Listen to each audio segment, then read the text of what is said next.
not built to do life by ourselves. We are not made in our human DNA. We are not made to do life alone. So it's important to have people that you consider to be a part of your support system. And if you don't have it, know that it's possible to create it. Hi, this Therapist Has Problems podcast. Hi, this is Natasha. Welcome back to this Therapist Has Problems podcast. Welcome into my office. Today is definitely a new day. I don't have my braces anymore and I went a little spicy red for the summer.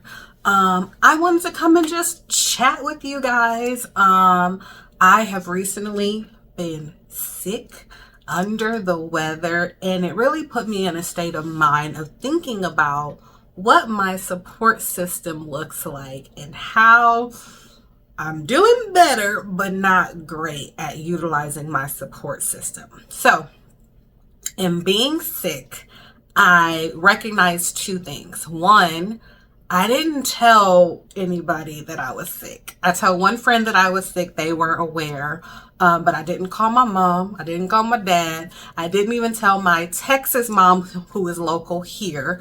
And my reasoning is I told myself I didn't want them to worry and I didn't want them to feel like they had to go above and beyond to do anything to help. I sent my kids to their dads early to make sure they didn't get sick, and I still worked. And as soon as I got off of work, I went straight to bed. And after the fact, starting to get better, I notified my family that I was sick, and both of them were like, why didn't you say anything? Why didn't you tell anybody that you weren't feeling well? Even my Texas mom was like, I could have at least checked in on you. I could have dropped some soup off. I could have made sure you were okay. And I was like, I didn't want you to worry. I didn't want to bother you. And something that she said that stood out that I need to take with me. She said, let me decide how I want to show up for you. Let me make the choice that I will go out of my way and that it is not an inconvenience to show up for you when you are down and not doing well.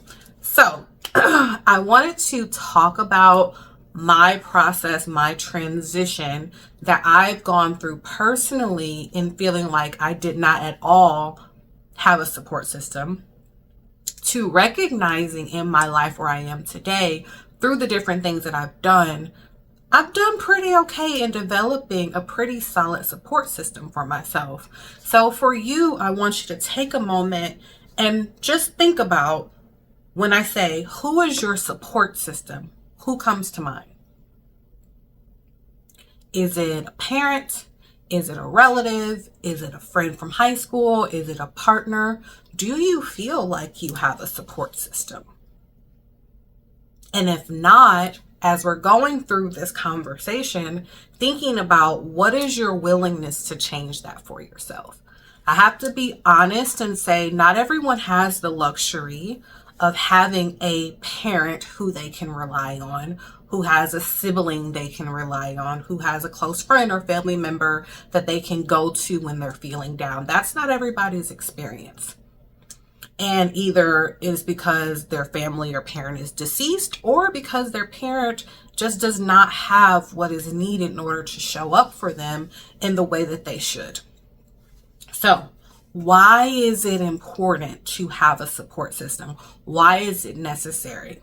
As a therapist, I'm very attachment approach based, and I recognize, and I often tell people, we are not built to do life by ourselves.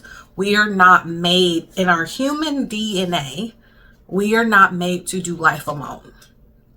So it's important to have people that you consider to be a part of your support system. And if you don't have it, know that it's possible to create it. One thing I can say that has become toxic in therapy, and I think toxic is also one of those buzzwords that people throw out. But what has been toxic about therapy, right? I think in therapy we say, okay, focus on yourself, create boundaries, know who's in your circle. We have definitely leaned into this cutoff culture where we just cut people out of our lives and say, you know what, I'm focusing on myself, I'm working on myself, which is great. but you cannot do life by yourself. So in your healing journey, if your only solution is to cut everybody off and do life alone, I want you to take some stock and recognize you can build a healthy support system, and it is necessary to have a healthy support system. So, couple of things. We talked about why having a support system is important. You cannot do life by yourself. We were not made to do life by ourselves. So how do you, if you don't feel like you have one, or if you have one and it doesn't look how you want it to look, sometimes we got to get in the kitchen, mix it up a little bit, and build our support system from scratch. So I'll talk about my own personal experience. In kind of childhood, I didn't feel super close to my parents. I didn't feel like we had that super kind of connection bond where I could just go to them, talk to them about my feelings, talk to them about the things that I was struggling with, and lean on them for support. It just wasn't there. Even with my siblings, as I got older, we kind of drifted apart. We're all doing our own thing. And because I am naturally the helper, right? That has always been the role that I fell into my life. I did not talk to friends. I had a lot of friends who talked to me, but I wasn't open. I wasn't vulnerable. I didn't share things that I was going through, which perpetuated this state and feeling of being alone, right? I was my own support. And a couple of things that I had to do. And again, I am a therapist who has a therapist. I believe in therapy. And one thing I recognize is that in order to have friends, in order to have support, you gotta have some vulnerability. You have to open yourself and allow yourself to be seen. And that was something that I was not at all good at. So I had to take some stock and say, okay, who do I currently have in my life? Who do I have around me who talk to me, people who lean on me, and how do I allow myself to be seen and get the support that I need? So a couple things that I had to do the work in being intentional about changing. One, I had to be intentional about changing the relationship that I had with my parents. And it was not until I feel like I was in the thick of going through my divorce that I was like, all right, I cannot do this by myself. I began to be more open and vulnerable in talking to my mom, and we had really good conversations. Now we went from hardly ever talking to we can sit on the phone and talk for hours. But it took us facing some things, working through some difficulties, having some really hard conversations in order to repair and build the relationship that we have today. Even with my friends. So I'm a part of a sorority. I had sorority sisters that I've known forever. They would talk to me about things, and I was always the listener. And I said, you know what? I got to do something different. If I want to have people that I can rely on, that I can talk to, I have to change that. So I started to take the step of just talking about things, being open, being vulnerable, sharing my experiences in order to build trust, in order to build a reciprocal relationship where we're pouring into each other. So now I recognize, I'm like, I've really built some really healthy friendships with women where I feel like I can lean on them and they are my sisters. And that took work. It took effort. It didn't just happen overnight, just saying, oh, I want a support system and bam. No, I had to work on me. So in that, being aware of if there are people in your circle, in your orbit, that you could potentially build a healthy relationship with. Don't focus on, oh, well, they don't check on me, or they don't call me, or they don't ask how I'm doing.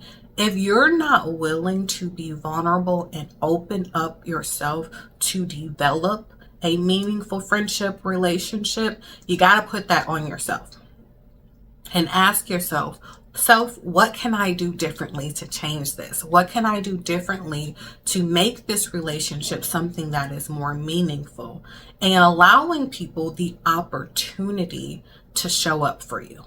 They may not do it perfect. It may take you teaching them and educating them on what you desire. But if you allow yourself that opportunity, you can shift what your support system looks like.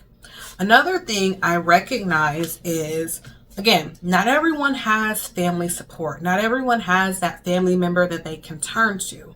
but you have the ability to build your support from scratch. So if it's someone that you encounter at work, if it's someone that you encounter at church, if it's different social groups that you can put yourself out there and join and be a part of, allowing yourself the opportunity to say, okay, this isn't something that I have, but it's something that I desire, and I am making the choice for myself to go out and build it and create it.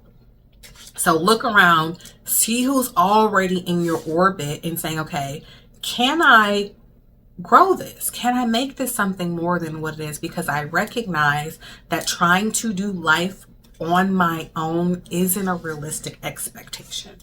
It isn't something that is going to give you that sense that, okay, I'm not struggling on my own. So allow yourself to take a look. And again, it may say, join the group, put yourself out there. There's two things that I've utilized in my process of trying to make friends as an adult. My social circle, so utilizing my sorority as an opportunity to build upon relationships that we're naturally already interested in the same things, we're doing the same things, so leaning into that and identifying people that I could connect with. Another thing is I've joined plenty of groups on Facebook. There's different kind of girlfriend of this city or that city that I've joined and saying, okay, hey, who wants to go out and get lunch, or who wants to go out and go hiking? If you know that you have certain interest, if you like to walk, if you like to read books, if you like to knit, you like to sew, whatever it is that you like to do, there are groups of other women who also, or men, or whoever you're looking to connect with, who are also interested in the same thing. So utilizing your resources to connect with people. Another thing, I know we're big on the dating apps. One thing I found in the midst of trying to find a friend is that there is Bumble BFF, where you can specifically go and find friends. So I've been able to meet friends there as well to say, okay, no, not looking at the dating thing, but I am looking to make some friends. So in that, you can kind of see, okay, same thing, you're swiping on profiles for dating. You can swipe on profiles and say, we live in the same area. We share some common interests. We're both looking for friends. Let's connect. And there's a way, obviously, to do that safely, but it said, put yourself out there to create the opportunity to make some friends. Another thing, if you go to church, utilizing your small groups, utilizing these opportunities to organically connect with people who are you already know you guys have a similar and shared interest. Another thing is, don't expect someone to be the jack of all trades. Everybody can't do everything all of the time. So one thing I always talk about when I talk to my clients, when I talk to myself, when I talk to my friends, is saying you have to decide what category people fit in your life. So in building a support system, not everyone is going to be your deepest, darkest, this is where the bones are buried person. Not everyone can check that box. It's something you can build towards over time. But some friends are like, hey, this is my, we like to go out and eat every once in a while friend. This is my, hey, we like to go to concerts together friend.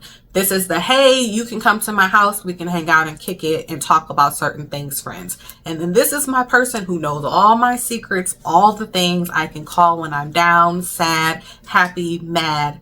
So there's levels and categories. So don't set yourself up to say, okay, I went to this group, I met this person, I'm going to pour out all my stuff and expect for this to be my long lost, you're my support system person. Set realistic expectations of building over time, gauging, learning what trust looks like, learning what vulnerability looks like, saying, hey, I'll share this small thing with them and see how they handle that. And if they handle it well, we can build on that. Trust is something that you build over time in order to do it in a healthy and safe way. So I've said a lot of words for you to reflect for a moment. Again, I asked you a question in the beginning. Who is a part of your support system? If it is, hey, I have a couple friends, we're not super close, how do you lean into that? How do you further develop those relationships? If it is, I ain't got nobody, I'm a loner, I do my own thing, you don't have to do life alone. understand that you can, and it's not weak to say you need support. We all need support. Identifying what are some areas where you cross paths with people. What are some areas that you can try something new, put yourself out there, but understand that building a support system is doable. It is necessary, but you have to do the work. You have to push yourself. You have to challenge yourself. You have to choose to be vulnerable safely, right? And build upon relationships in order to say, okay, if I'm down and out, if I'm in the bed sick and I can't get up and make myself some soup, I can call somebody and say, hey, I'm not feeling well. The same way that you're willing to show up for other people, you have to move out of the way and allow people to show up for you in those same ways as well. So, build a support system. Don't be like me. I'm learning, right? I'm learning and I'm utilizing, saying, okay, it is okay. Even in the role of a helper, if you are the strong friend, you can ask for help.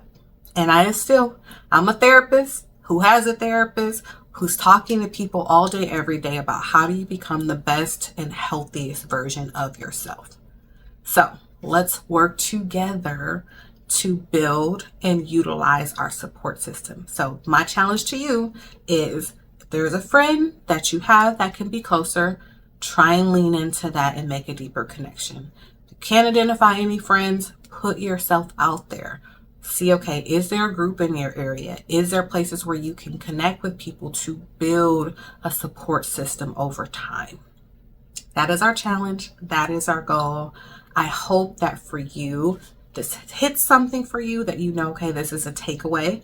We're all working through this together, knowing no one is perfect. We all have stuff that we need to work on for ourselves, ways to grow, ways to improve. Let's do it together. Thank you for stepping into my office.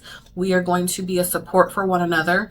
Leave comments, share, let us know how you're doing. Let us know a goal that you have for leaning in and developing your support system so we can help hold you accountable to make sure that you're following through on building the support team that you need. Thank you for spending this time with me. Thank you for stepping into my office, and I will see you next time. Bye.